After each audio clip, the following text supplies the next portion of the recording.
شروع اللہ کے نام سے جو بڑا مہربان نہایت رحم کرنے والا ہے۔ کروڑوں درود و سلام حضرت محمد صلی اللہ علیہ وآلہ وسلم پر، آپ کی آل پر، تمام صحابہ کرام پر۔ ہارون رشید اور قیدی کا بیان۔ ایک شخص کو سزائے موت ہو گئی۔ اس سے پوچھا گیا کہ زندگی کی آخری آرزو کیا ہے؟ اس نے کہا کہ میں ہارون رشید بادشاہ سے ملنا چاہتا ہوں۔ اس کی آرزو پوری کر دی گئی۔ قیدی جب دربار میں داخل ہوتا ہے تو اس نے بلند آواز میں کہا، السلام علیکم۔ بادشاہ تخت پر بیٹھا ہوا تھا۔ اس نے کہا، وعلیکم السلام۔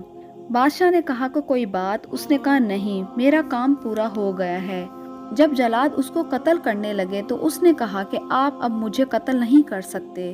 کہا، کیوں؟ اس نے کہا کہ بادشاہ نے مجھے سلامتی کی ضمانت دی ہے۔ بادشاہ نے کہا کہ میں نے کب دی ہے؟ قیدی نے کہا کہ ابھی تو آپ نے کہا وعلیکم السلام۔ بادشاہ مسکرا پڑا اور کہا کہ اس کو آزاد کر دو۔ محترم عزیز دوستو، ہم جب السلام علیکم کہتے ہیں تو ہم ضمانت دے رہے ہوتے ہیں کہ تیرا مال، تیری جان، تیری عزت سب مجھ سے محفوظ ہے۔ تو میرے عزیز دوستو، ہم ایک دوسرے کو السلام علیکم بھی کہیں اور ہاتھ بھی ملائیں اور گلے بھی ملیں اور ایک دوسرے کی جڑیں بھی کاٹیں، یہ کیسے ممکن ہے؟ امید ہے کہ آپ کو یہ چھوٹی سی ویڈیو پسند آئی ہوگی۔ پسند آنے کی صورت میں ویڈیو کو لائک اور چینل کو سبسکرائب کریں۔ السلام علیکم۔